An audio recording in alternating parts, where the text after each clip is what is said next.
In this video, we talk all about how emotional maturity and emotional vulnerability go hand in hand and how you can actually be stronger in yourself and love yourself more by being vulnerable. And that's not just about the stuff that's sad or mopey or down, but also being vulnerable in expressing your love. And we're going to get into that in this video. But first, for those of you that don't know me, my name's Kevin Crenshaw, and I help people with matters of the heart. Emotions being a big part of that, I'm excited to share this video with you because this is week 8 of my 12-week course for self-love that used to be $3,000 and it's now 100% free on YouTube for you. So with that being said, if you enjoy this video, please share it with a friend, comment, hit the subscribe button. It really helps me out in spreading this message to more people. Also, if you want to get involved with people who are doing this course, check the description down below. You join the free Telegram chat. And also, if you got questions, I'd be more than happy to support you in your process. And if you haven't watched week 1 through 7, I highly recommend it. I'm a little biased, but that's a deeper part of this process, whereas the later half of this course is really focused on building on the foundation that we built in the beginning. And without further ado, here's me from 2019. We all want to be strong. We all maybe believe that we're the strong one. We've always had to be strong, maybe. What does strong even mean? Let's start there, one-on-one with strength, because that's what this video is all about. There are 2 videos for week 8, so make sure you watch both of them, but we're going to do this one first, which is, what is strength? And how can you become stronger? Strength is withstanding resistance. To withstand a resistance. So then the question is asked, what is stronger? Suffering to suppress yourself, or speaking up for yourself and your truth, or doing what's right? So what's strong? What, based on the definition of strength, is to withstand resistance, or even to break through resistance. Which one takes more strength, takes more courage? Beating yourself up and staying in suffering and suppressing yourself? Or resisting quite literally all the voices that were in your past and all of the stuff from your wounds and the conditioning that we've dealt with that still might show face, and doing what's right, speaking up for yourself, and that might mean losing friendships, losing relationships, because you're doing what's right. Well, you can hold on to those shallow relationships where you're having to put on a mask, or you can sleep easy at night knowing that you did the right thing and you spoke up for yourself, and you can have peace of mind. Interesting, something to think about, right? Which one takes more strength? Obviously the second, because you're putting out a lot, you're risking a lot of stuff, and you're going, you're breaking past all of those resistance patterns. You're saying, you know what, I'm going to show up as my spirit and my heart, not my hurt. That takes a lot more courage and vulnerability. So, because you're putting yourself on the line for who you really are. But if you're not judging yourself, then you can very easily be more vulnerable. We've already dealt with a lot of the self-judgment stuff in the previous episodes. So now then, just having more awareness and going, okay, am I just judging myself? Or wait, I'm the only one who can hurt me. I'm my problem and my solution. Vulnerability is actually my biggest strength, because I get to show myself not with a mask on. Because if you're just showing a mask on and having everybody see that mask, they'll start to like the mask and not who you are. Then you feel this lack of I don't know who I am. I can't be free to be myself, because you've built a facade around you. And everybody thinks that they know you, and they really don't.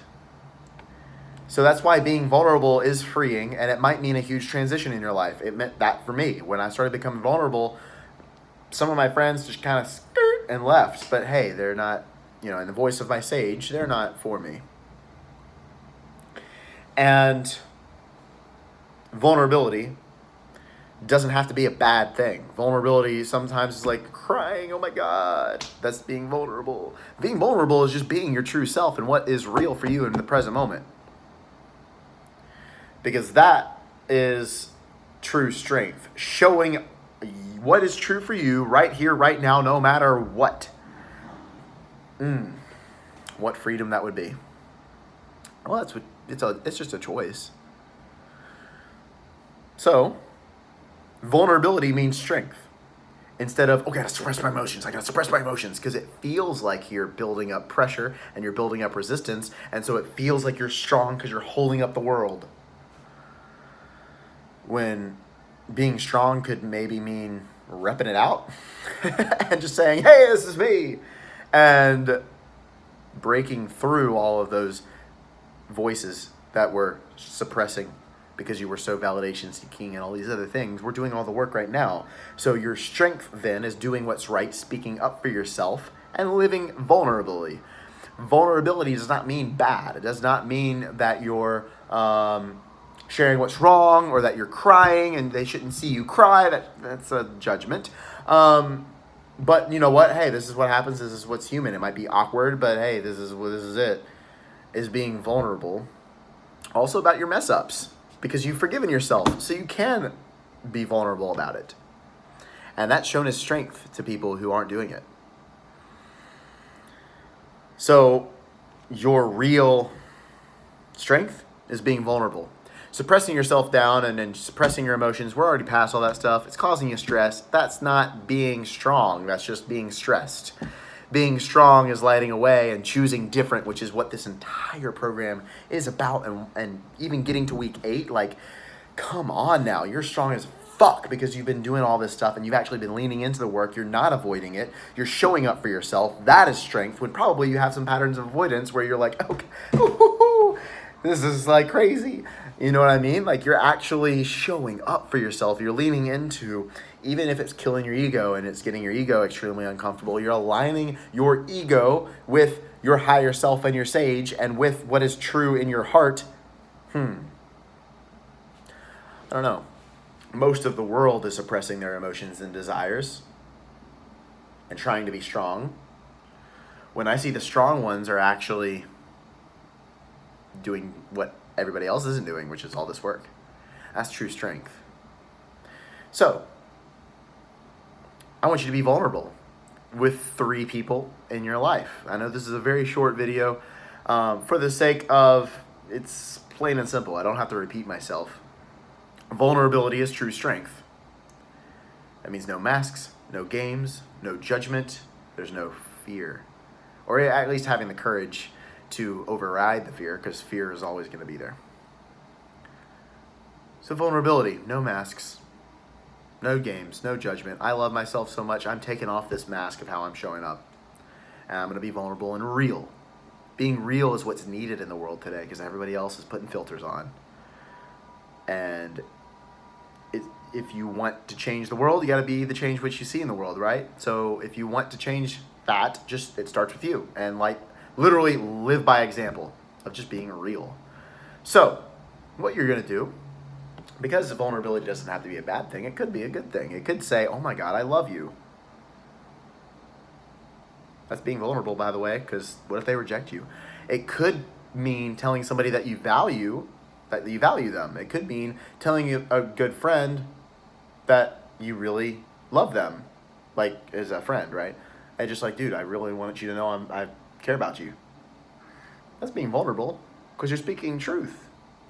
Vulnerability is quite simply just speaking truth and or doing truth, right? Because sometimes that's crying. When, oh, it's not socially acceptable for me to cry right now, or oh, I gotta be strong for my child. No, you're training your child how to suppress their emotions. You're not being strong. You're creating unnecessary pressure and unnecessary resistance. So instead of having you just be strong and do it the hard way, I'm just going to open the door for you to be vulnerable in a positive way. And as you do more of that, it'll be easier to take off the mask. Because what if this whole thing could be easy? What if it could be easy? What if love was easy? And what if our own expectations were just what made it hard? So I'm going to make this easy, because it should be. You are going to have 3 people in your life that you're going to share your truth with in a positive way, right? This isn't something where you're telling somebody off. This isn't any of that crap. Pure intended, with good intentions, you're going to express your love towards 3 people in your life that you do love, that maybe you're not saying it as often as you should. Maybe you're not expressing it as much as you should.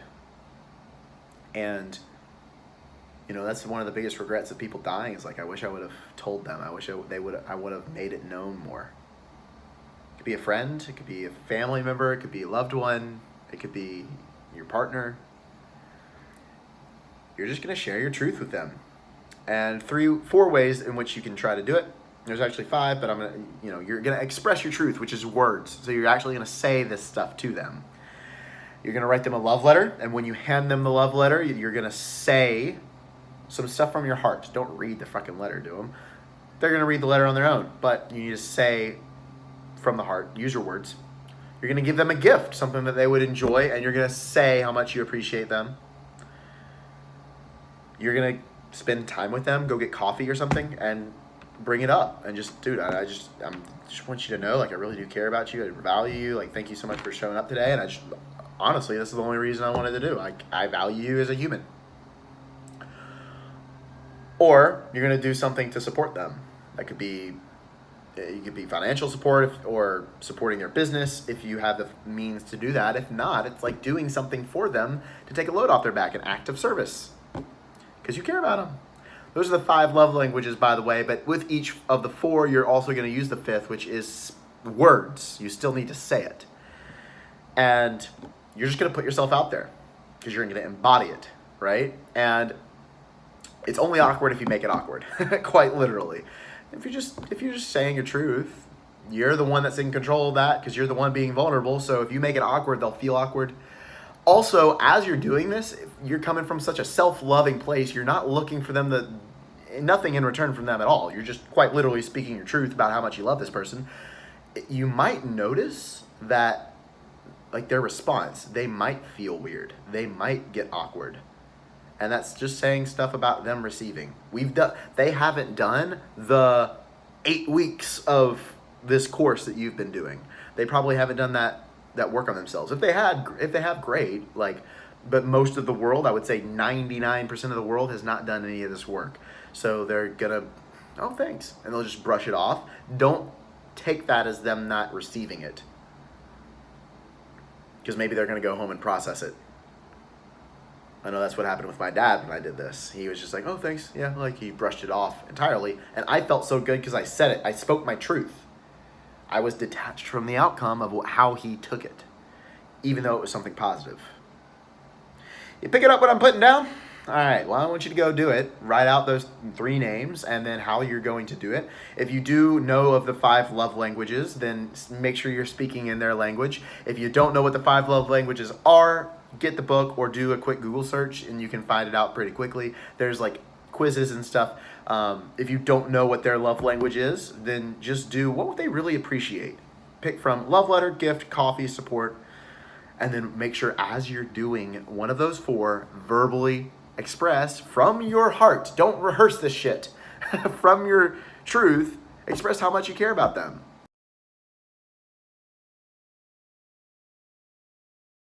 This video is all about how to become a master of your emotions, quite literally a ninja, where you can choose which emotion you want to feel. So I waited until this point in the process to give you this because you did need to feel what you were feeling in the first half of the program. That stuff needed to come out. I didn't want to arm you with how to change your emotions so that you could avoid what was showing up. Now that you have discernment and awareness, everything happens for a reason. I'm going to give you the tools for how to master your emotions. If you're not feeling happy and you want to feel happy, how do you do it? Because you deserve it. And it's giving this to yourself.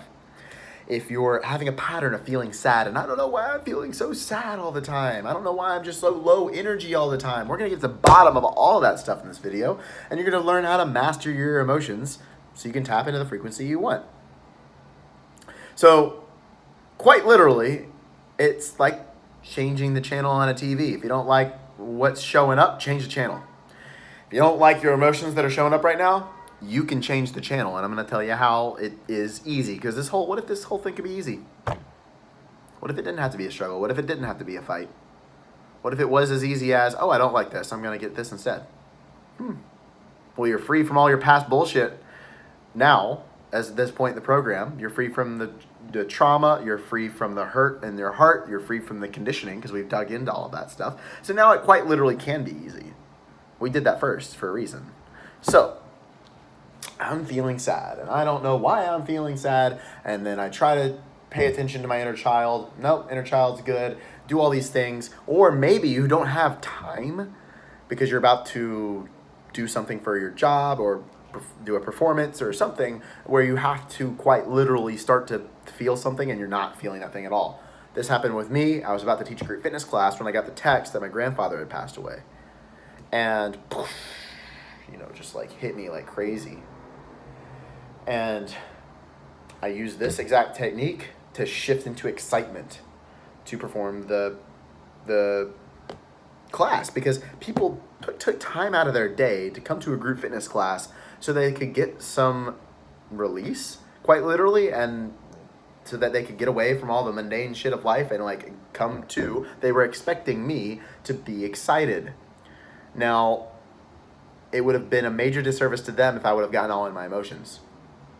And this is where discipline comes into play, right? What's needed of me right now? This is because it wasn't about me. I was serving, which I'm going to get into in a moment. So it's all a choice on what you can do. And I did give myself space, by the way, afterwards to cry it out and everything. But what was needed of me at the time was, hey, I need to serve right now.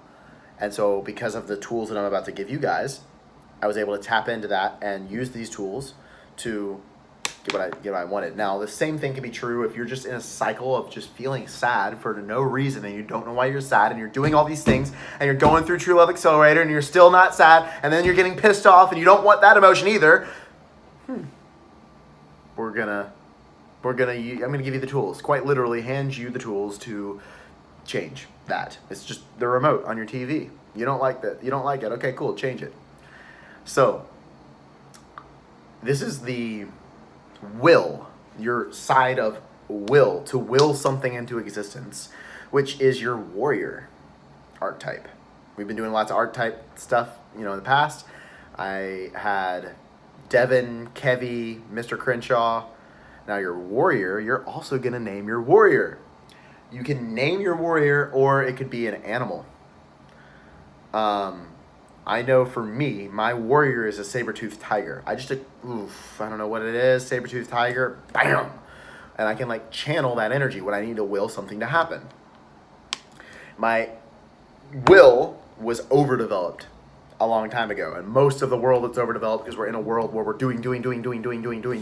So we have this muscle in us. And it's not the devil. Doing is not the devil. You need to do because we're still in the reality. And, I was thinking about this. I'm going to give you guys the tools to change your emotions, but if you're just changing your emotions for the sake of changing your emotions, and it's not being utilized and put in a direction for the thing, for anything, quite literally, it doesn't matter. Then you're just changing your emotions so you can feel good, and then you're always going to have problems because you're not doing anything, which is why self-discipline is important, and doing something that excites you. So before I hand you guys the tools, I want to talk about how important it is to work on something that excites you, that is outside of yourself, of service to humanity. That could mean going on a date and serving the other person. It could mean building a company or starting a blog or doing something where you're helping other people. It could mean doing community service. It could mean serving at your job to contribute to the company. But you need to have a sense of contribution and that giving in something that excites you, might I add, so that you have more energy to do all this stuff. Because I'll tell you one thing, in the right relationship, if both people are drained constantly because they have jobs that they don't like, because they're just trying to get by, and that's what the job they got, well, the job is draining them and not making them happy, and that's also going to self-sabotage their relationship, because two people that are in low states, you're just going to fight. You're not going to have the energy to want to deal with them. You're going to push them away. You got to have energy to put some heart into it. Meaning, make sure your environment, quite literally, is filling you up. And if you're in a job that you hate right now, that, you just don't like it, okay? Reframe a little bit to see how you can serve in a way where it will fill you up for the time being, and then you can go somewhere else. It's a little bit different. So just have that awareness. But so you need to do something that excites you every day, and not just for the sake of exciting you. You need to contribute to humanity, because life supports what supports more of life. You will then be rewarded with more abundance if you're giving. You will be rewarded with more love if you're giving it. We already covered in an earlier video the power of being vulnerable and giving. So we already worked on your whole receiving cycle, your ability to receive and your worthiness. We're going to go into a little bit more in the program. You're already starting on that process right now. But just give. And in a way that excites you, so that you can have energy to do these tools, so that you can have the emotions that you want. Now, giving can be a mask of avoidance. I'm giving, see, I'm happy, I'm giving to you, and I'm not going to give to myself. Like, we've already been there, done that, got the t-shirt. You're giving the fuck out of yourself right now, and giving to yourself right now by doing this program. So we already have to cover that. But, energy comes from service, and giving, and excitement. So make sure that you are doing something every day that is of service and of giving and excitement. It could be a project, something outside of you. And then use these tools to make sure that you are becoming the person and have the emotional discipline, if you will, to be that person. Now, you do need to have your sage's discernment here. This isn't about being happy all the time, because that's not real. This is what's needed of me in this moment, and I'm going to deliver on that. And this is also just a tool to break a cycle. What's needed of me in this moment? Is this the chance? Do I want to feel this way? Or do I actually need to lean into this sadness so that I can learn a lesson? Do I need to lean into this emotion so I can feel it to heal it? With great power comes great responsibility. I'm about to give you guys some tools that are really powerful, that will change your state, but do not use them for avoidance. You need to have the wisdom of the sage come in and be like, what is needed right now? And if you are addicted to feeling bad and a victim and there's always something wrong, then you'll use the excuse and you'll think that your sage is like, ooh, okay, there's something here, I get to work on this, and you almost just get addicted to healing. Like, celebrate, people. We've done a lot of healing, and I know, especially in the spiritual community, there's some people that are straight up addicted to working on themselves, and even in the personal development industry, but it causes like this, I'm never good enough. Well, hey, guess what? You're never going to be good enough. Quite literally, because life is always a game of healing and releasing and liberating, and you always have a deeper layer, you always have a next level, you always have an everything. Like, you're always going to be evolving and growing. So it's not like you get to this place where it's like, oh, okay, now I've made it. It's an ongoing process, but that ongoing process doesn't mean you're beating yourself up constantly because you want to do better, because you want to get there, right? That promised land is quite simply what I've been talking about: detaching from the outcome, being present, loving yourself. So discernment on using this tool matters. But also, don't get addicted to just feeling bad and beating yourself up all the time. It's in the past. We've already dealt with it. No more. Stop it. Now, allow yourself to feel good. There's a saying that goes around that says it's okay not to be okay. I have a saying that I started using that completely changed my life. That was, it's okay to be okay. It's okay not to be okay. Yeah, but you don't want to stay in a state of suffering. It's okay to be okay. When things are going good, dude, fucking rock it. Like, allow it to be okay. And if your emotions are going back to looking for something wrong, looking for something negative, and you need to change it, here's how you do it. So stress, worry, and pain, we're going to reframe them, which is just seeing it from a different perspective. Stress could mean fun. You could have some like adrenaline going on. Oh, whoa, what could I be excited about? Instead of what am I stressed about? Because stress, you're focusing on the negative when you don't want. Ooh, I have excitement in me, because it's the same chemical, by the way. I have this adrenaline. What can I be excited about? Worry. Oh my God. I don't want this to happen. Ooh, an adventure to go on. Let's see what happens. It's a good reframe. pain. Oh my God, they hurt me. I'm suffering. This. I'm not going to neglect this. This is fucking painful. Guess what? That's still going to happen. An opportunity for growth. You're triggered, or you actually do go through pain. What can I learn from this, and lean into it? That's where you can will all these other things. So once you have the awareness and then you have the reframe, you can use your warrior. Mine's a saber-toothed tiger, or you can name yours. Yours could be a boss-ass bitch named Becky. I don't know. Name them and you tap into your warrior because you got one. Mine is just a saber-toothed tiger. Also, his name is Kevin fucking Crenshaw. Kevin fucking Crenshaw gets shit done. KFC, I know it's laughable, but it's fucking real. And I tap into Kevin fucking Crenshaw when I need to get shit done. And there is a time and place for that stuff, by the way.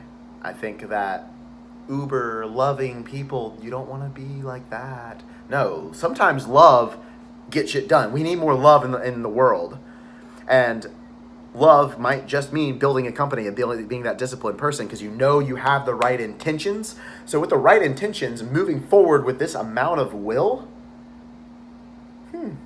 trust in yourself and trust in your desires and what you want to do. And maybe will a book into existence, or will a company into existence, or will an organization into existence so that we can make this world a better place. There's nothing bad about will. And the interesting thing is, if you judge other people for success, you're never going to get it. If you judge other people for love, you're never going to get it. Because you're subconsciously saying that when I become that, other people are going to judge me the same way I was judging them, and I don't want that. That's why you need you don't judge other people. And you don't know the whole story. You know? Blame is easy. Take ownership. And don't judge yourself either. Judging will get in the way of all of this stuff, by the way. So you see somebody who's so happy. Oh my God, they're so happy. They have what you want, dude. Like, don't judge them. You don't know what they've been through to maybe build that happiness. You don't know what they've been through to build that success. You don't know what they've been through to build that relationship. Because it's not something that you find. You don't walk around and then find a successful business. You don't walk around and find the right person. Even if you do, you build with them the right partnership. Something that's built, not found. In the same way as with your emotions. If you're just going with the wind and I don't know, I'm going to feel it out. Like, no, they're to some extent like, hey, I deserve to be happy. I'm going to be happy today. I don't know why I woke up and was kind of in a negative state. My inner child is happy as fuck. So I'm going to tune into that. I'm paying attention to my inner child. I'm paying attention to my sage. And I'm still kind of feeling this negative emotion. Maybe it's just a pattern. Do I want it? No. Cool. I'm going to use these tools that are in the True Love Accelerator program that Kevin gave me, and we're going to do it. So you reframe, and then you change the station of the TV of what's showing up by your words, your body, and your focus. 3 things: words, your physical body, and your focus. Quite literally what you're looking at. So your words.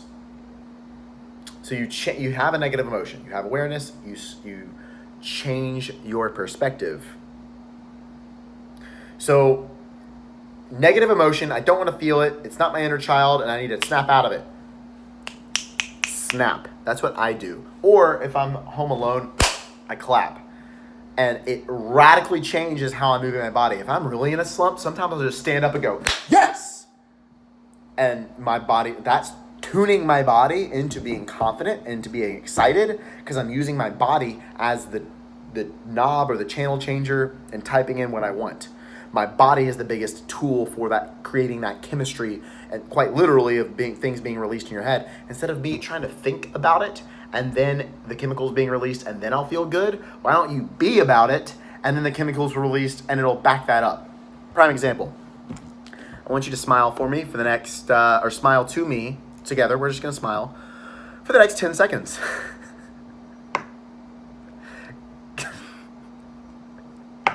Make sure you're doing it. I'm not a fucking lone wolf out here.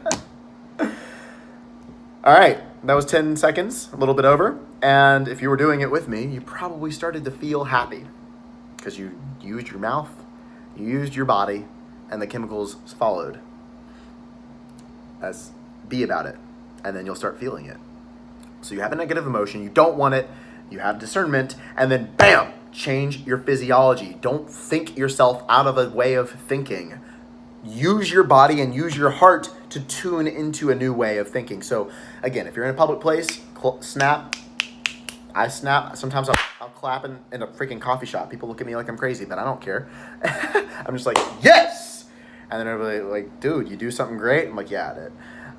Because I own myself. I rock myself, you know? So I do, yes! If I am somewhere and I need to be quiet, snap, and I'll sit up. I'll quite literally put my sternum up. And if you're slunched and you're like this, you're going to be depressed, dude. If you're like this, you're going to have a lot of energy and you're going to be a little bit more confident. You might have a little bit more enthusiasm and excitement. So use your body for the channel in which you want. If you are in a situation and somebody's sad, you're not going to want to be like, all right, dude, change your state, get out of it. No, you're going to want to meet them where they're at. So match how they're using their body so you can be empathetic. A lot of people think being an empath is a bad thing. It gives you a different level of understanding, but when you love yourself so much, you're not going to give power over to that person.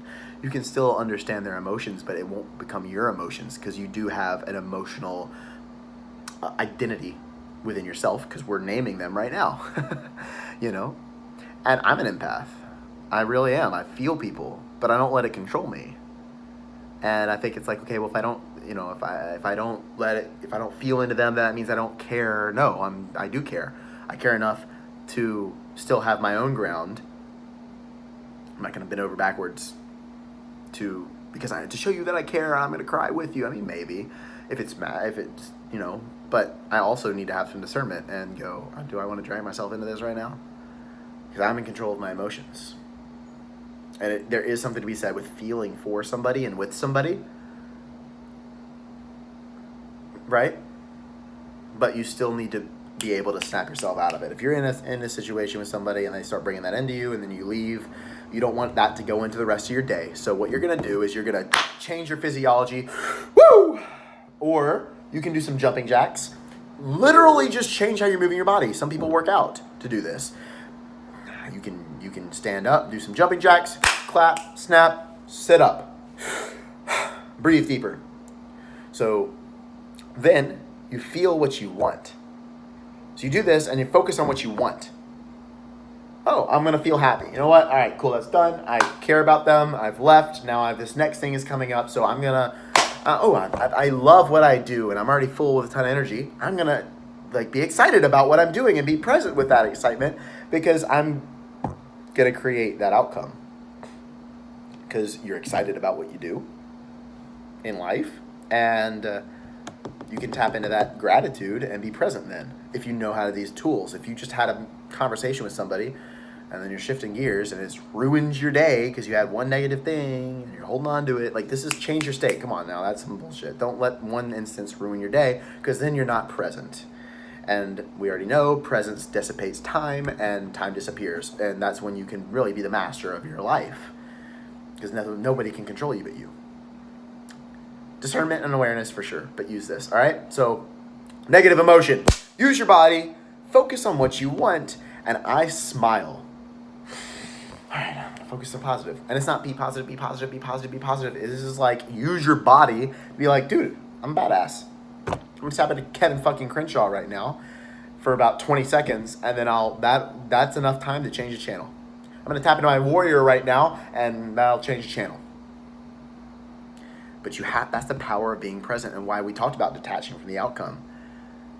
Because once you are in control of your emotions, then you recognize, ooh, my way of being dictates how I take action, and intention matters. Motive is everything. So when I'm fully present, I'm able to be more potent, more powerful in the actions that I do. And I'm able to make a positive impact on the world because I'm doing something that excites me and that I love. That is pretty attractive, by the way. You might just attract the love of your life doing that. I don't know. All right, maybe I could be wrong. Anyway, that is week 8. Your homework is to use that tool from this video. So you have the negative emotion, change your state for the next entirety of this program at least. It's all self-awareness. Once you have the awareness of it, change it. Change it. Snap at yourself. Clap. Laugh. and feel what you want to feel, and then move forward from that. And be present, and you detach from the outcomes. And that's how you then become control of your emotions. Now, most of us don't want to do that. We don't want to change the channel because we're not worth it, or there's something still to be worked on, maybe, if it's a recurring pattern. But if it's just kind of happening and you're spending all this time doing this stuff and you don't really know why, it is probably just a pattern that you need to change, because you deserve to be happy, because there's nothing wrong with when there's nothing wrong. It's okay to be okay. That's attractive. When somebody's like real all the time, and when they're excited about things, it's magnetic. Part of later in the program we're going to get into is like enjoying yourself, and quite literally like becoming a love magnet. How do you attract love into your life and the right people? Well, you can't do it by throwing a pity party all the time. Change patterns. Have some awareness. You've done a lot of the work. Is there time for crying? Yes, I'm not saying that.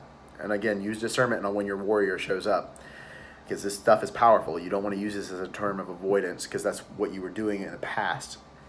But I'm showing with you how to wire your brain for excitement, how to wire your brain for love and for enjoyment and for joy and for happiness and gratitude. Because that should be your home where you go emotionally. You don't want your home to be a pity party, sad, because then out of that state, you're not going to be doing way of being. You're going to half-ass everything. Yeah, I don't know. I'll try. Versus, oh, I'm excited and I'm kind of a badass and I'm going to get it done because I said I'm going to get it done, because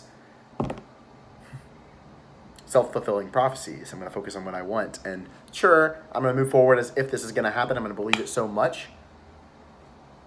But, I'm worth it because I'm a fucking badass. That's what you're going into. And you're like, oh, easier said than done. I literally just told you how to do it. And it is easier said than done. So then make it easy and do it. And then you can speak about it as freely as I do. This is how I've built my life. Quite literally, you're getting all of it. And how I've mastered my emotions, on how I've detached from the past, validation seeking, all that stuff. I have the strength to be vulnerable and express myself. And again, if you're feeling nervous, anxious, you can, excitement, I'm going to change for this, I'm going to change for this, I'm going to change for this. There's power in becoming an excited person. There's power in being happy. And I think that we equate to, oh, I'm sad, that means I care. Really? I'm excited as fuck. And I created this program because I care so much. Do I get to points where I'm sad? Yeah. But I don't have to live there. It doesn't control me, because I control me. If I go to those negative emotions, it's by choice. If I stay in them, it's by choice. And maybe give yourself some awareness, like, okay, cool, 10 minutes, I can be pity party mode, and then I'm going to use this tool and I'm going to snap out of it. And literally set a timer, 10 minutes, and then when you're out of 10 minutes, cool, now, boss up. And there's a meme that's like, are you going to cry about it or are you going to boss up? And it's like, first off, I'm going to do both. Because that's important. You do need to cry about it and let your inner child, be seen and feel safe to express, and then boss up and move on. Okay?